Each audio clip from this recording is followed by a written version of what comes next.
everyone, this is Meeta. If you are a photographer, a music band, an artist performer who books events, you will love the scheduling tracker. Hi everyone, thank you for joining me. Let's jump right into the appointment scheduling tabs. You have a tab for each month of the year, Jan, Feb, March, and so on. Now say you have a client coming in at 9 a.m. on January 7th. You would go to that cell and choose the name of the client. You have a drop-down list, so you don't need to do any typing. You can also choose the status of the appointment if you would like. This is optional, and you would just select the status, say this is a confirmed appointment, you choose C, and this will turn green. Now say this is not confirmed, you can choose N, and this would be a light brown color. Say the client has some special instructions, you can choose a star to highlight this in yellow. You have other options too. Say after the appointment gets completed, you can choose the check mark, and this gets grayed out to show that this appointment was complete. And say the client did not show up, you can choose the X to indicate that the client didn't turn up.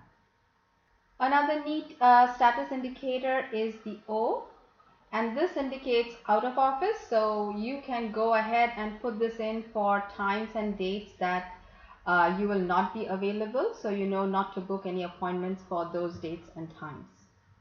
Also, you can choose any starting date for each month. So say in February you are not going to be available for about 5 days. So say you will put your start date for February 6th, and your calendar will then you automatically start from February 6th. You can also choose any start time. So over here we have 8 a.m. and you will notice that the time slots are 8 a.m., 9 a.m., 10 a.m., 11 a.m. and so on. Say you want your start time to be 9 a.m. So we'll choose that as 9, and immediately your time to start will be from 9 a.m. and so on. You can also have any time intervals. So over here we have it for 60 minutes. So that will give you 1 hour time slots. Now say we want to change that to say 30 minutes. You can simply type in 30 and you will see that the time slots are now half an hour each. Now say a client wants to book you in October. We go to the October month tab and say this client wants to book you for 3 or 4 hours. So you could go in and choose the client name. You can choose the client name for each of the slots.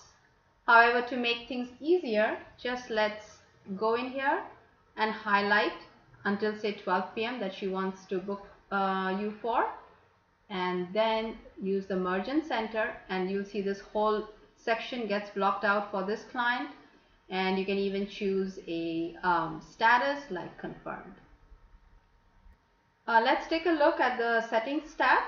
Over here you can enter your company name and the fiscal period. Then we have the booking type and the event type, and over here there are 30 booking types that you can have.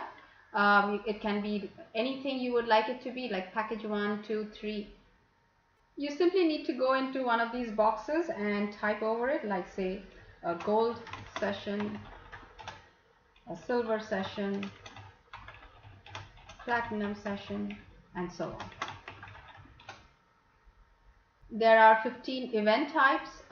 You can go in and type over any of the names. Say this is going to be holiday party and so on. You can also change the names of the status. Like say for example here it is need to confirm. You can have it as not confirmed. You can even change the letter over here. You can have it like say as NC if you like. Then we come to the client info tab, and over here you would enter your client names and any other relevant information that you would like. So say we enter over here Sarah Jones, and these names become drop-down lists in the scheduling tabs. So over here, since we entered Sarah Jones, you'll find her name over here. Next we come to the client bookings tab. Over here you would enter the client's name from the drop-down list, so no need to type. Enter the booking date, then choose the event type. In this case it's a wedding, and she has chosen the package 1 as her booking type. Then the price you're charging her is $5,000, and say you've received an advance of $2,500. And over here you get the balance due automatically. Say you get additional payment of $2,500 after the event. Once you enter that, you'll see the balance due is 0. Further to the right, you can enter other details regarding the event, like say the telephone number, email, the venue address, and any special instructions and any notes. I hope you enjoyed this video. I hope you give it a like and subscribe to my channel. I will be leaving a link to the spreadsheet in the description and comment section below. You can also find it at my website moneyusage.com. Thank you again so much for watching, and I'll catch you on my next video.